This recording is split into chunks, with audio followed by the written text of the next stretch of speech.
యావత్ ప్రపంచాన్ని దిగ్భ్రాంతికి గురిచేసినటువంటి అహ్మదాబాద్ ఎయిర్ ఇండియా విమాన ప్రమాదానికి సంబంధించినటువంటి ప్రాథమిక నివేదిక ఇప్పుడు బహిర్గతమైంది.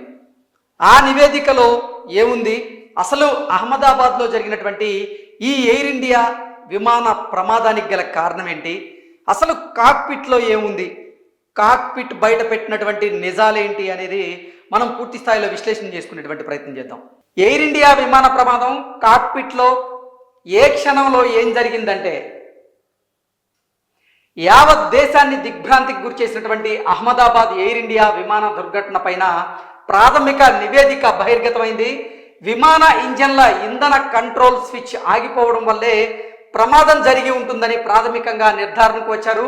ఆ ఘటన చోటు చేసుకోవడానికి ముందు కాక్పిట్లో ఏ క్షణానికి ఏం జరిగిందన్న వివరాలను air craft accident investigation bureau AAIB తమ నివేదికలో అయితే వెల్లడించింది. ఆ నివేదిక ప్రకారంగా చూసుకున్నట్లయితే జూన్ 12వ తేదీన ఉదయం 11:17 సమయంలో air India dream liner వీటీ A and B విమానం ఢిల్లీ నుంచి అహ్మదాబాద్లో ల్యాండ్ అయింది.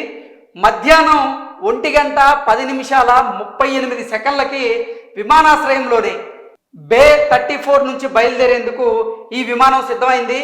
మధ్యాహ్నం 1:25:15 ట్యాక్సీ క్లియరెన్స్ కోరగా ఎయిర్ ట్రాఫిక్ కంట్రోల్ అనుమతించింది.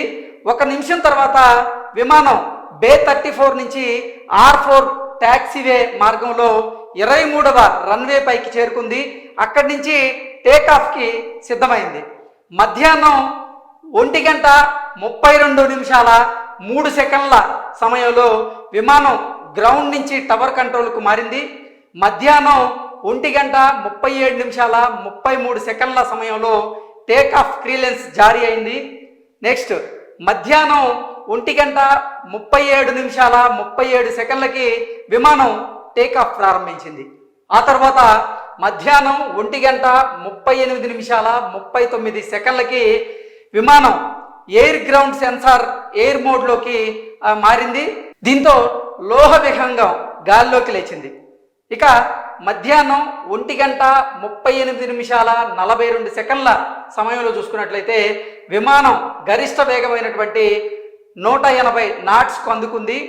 ఆ మరుక్షణమే ఇంజన్ 1, ఇంజన్ 2కు చెందినటువంటి ఇంధన స్విచ్ రన్ నుంచి కట్ ఆఫ్ పొజిషన్కు మారాయి. 1 సెకండ్ తేడాతో ఈ రెండు ఒకదాని తర్వాత ఒకటి ఆగిపోయాయి. ఇంజన్లకు సంబంధించినటువంటి ఇంధన సరఫరా ఆగిపోవడంతో ఇంజన్లు రెండు టేకాఫ్ వేగం నుంచి తగ్గుతూ వచ్చాయి.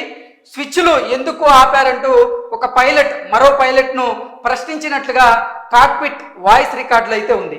సో అసలు ఈ విమాన ప్రమాదానికి ప్రాథమిక కారణం ఏంటనేది మన నివేదిక ప్రకారంగా కనుక చూసుకున్నట్లయితే ఇంధన స్విచ్లు అంటే ఇంజన్ 1, ఇంజన్ 2కు చెందినటువంటి ఇంధన స్విచ్లు ఏవైతే ఉన్నాయో, ఇంజన్ నుంచి ఇంధనాన్ని సప్లై చేసేటువంటి ఇంధన స్విచ్లు ఏవైతే ఉన్నాయో అవి ఆఫ్ అయినట్లుగా గుర్తించారు ఈ కాక్పిట్లో నివేదిక ప్రకారంగా.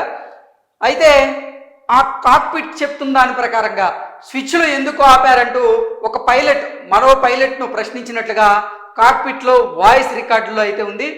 తాను చేయలేదని మరో పైలట్ సమాధానం అయితే ఇచ్చారు. ఎయిర్పోర్ట్ పెరిమీటర్ గోడను దాటిన వెంటనే విమానం ఎత్తు తగ్గుతూ కిందికి రావడం సీసీటీవీ దృశ్యాల్లో అయితే రికార్డ్ అయింది.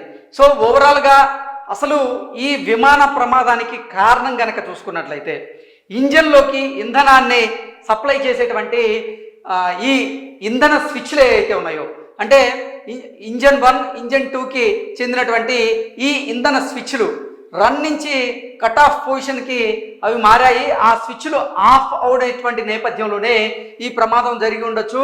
ఈ స్విచ్లు ఆఫ్ అయిన తరువాతే ఈ విమానం దాని ఎత్తును తగ్గించుకుంటూ వచ్చింది అంటూ ఈ కాక్పిట్లో అయితే అది నమోదైంది. అలాగే పైలట్లు వారు మాట్లాడుకున్నటువంటి సంభాషణలు కూడా ఈ కాక్పిట్లో అయితే రికార్డ్ అయ్యాయి. దాని ప్రకారంగా చూసుకున్నట్లయితే ఒక పైలట్ మరో పైలట్ని మీరు ఇంధన స్విచ్లు ఎందుకు ఆపారు అంటూ ఆయన అడిగినట్లుగా మరో పైలట్ నేను ఆపలేదు అంటూ ఆయన చెప్పినట్లుగా ఉన్నటువంటి వాయిస్ రికార్డులు అయితే దాంట్లో క్లియర్గా ఉన్నాయి. మధ్యాహ్నం 1:38 మొదటి ఇంజన్ ఇంధన స్విచ్ కట్ ఆఫ్ నుంచి మళ్ళీ రన్కు మారింది. మధ్యాహ్నం 1:38 అంటే 10 సెకండ్ల తర్వాత రెండో ఇంజన్ ఇంధన స్విచ్ కూడా కట్ ఆఫ్ నుంచి మళ్ళీ రన్కు మారింది.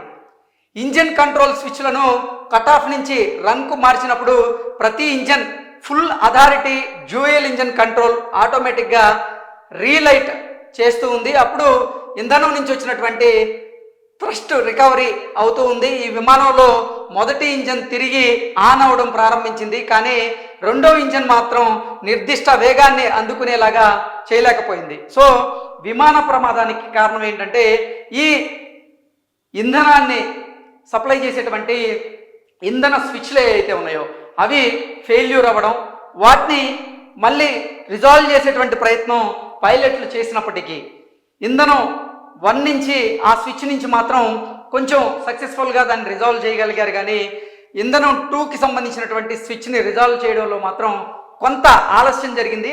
ఆ ఆలస్యం కారణంగానే ఈ ప్రమాదం జరిగి ఉండొచ్చు అనేటువంటి ప్రాథమిక అంచనాకైతే వచ్చారు. మధ్యాహ్నం 1:39 పరిస్థితిని అర్థం చేసుకున్నటువంటి పైలట్ మేడే మేడే మేడే అనేటువంటి సందేశాన్ని అయితే ఆయన పంపించారు. మధ్యాహ్నం 1:39:11 డేటా రికార్డింగ్ ఆగిపోయింది.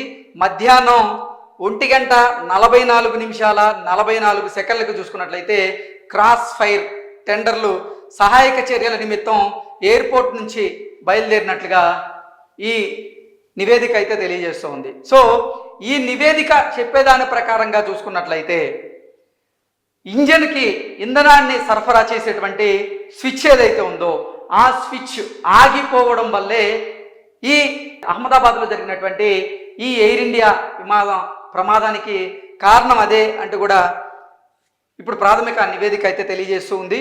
So air craft accident investigation bureau వారు ఇచ్చినటువంటి నివేదిక ప్రకారంగా చూసుకున్నట్లయితే ఇద్దరు పైలట్లు మాట్లాడుకున్నటువంటి వాయిస్ రికార్డులు కూడా కాక్పిట్లో ఉన్నాయి. ఆ కాక్పిట్లో ఉన్నటువంటి డేటానైతే వీరు రికవరీ చేశారు. రికవరీ చేసిన తర్వాతే అసలు ఆ కాక్పిట్లో ఏముందనేది తెలుసుకున్న తర్వాత అంటే ప్రాథమిక నివేదిక ఏదైతే ఉందో దాంట్లో వీరు పొందుపరచడం జరిగింది. దాని ప్రకారంగా చూసుకున్నట్లయితే నిజంగా ఇద్దరు పైలట్లు మాట్లాడుకున్నటువంటి సంభాషణలు వారు విన్న తర్వాత ఈ ఇంధన స్విచ్ని ఎందుకు ఆపారు అంటూ ఒక పైలట్ మరో పైలట్ని అడిగినట్లుగా, దానికి సమాధానం ఇస్తూ మరో పైలట్ నేను ఆపలేదు అంటూ ఆయన చెప్పేటువంటి ప్రయత్నం చేసినట్లుగా, ఆ తర్వాత మళ్ళీ ఇంధన స్విచ్లను వారు ఆన్ చేసేటువంటి ప్రయత్నం చేశారని, అందులో భాగంగా స్విచ్ 1 సక్సెస్ఫుల్గా ఆన్ చేయగలిగారు, కానీ స్విచ్ 2 మాత్రం ఆన్ చేసినప్పటికీ అది సరైన సమయానికి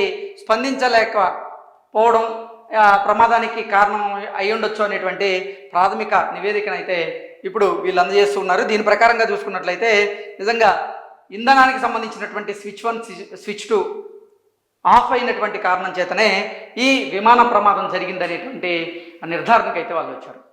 థ్యాంక్ యూ సో మచ్.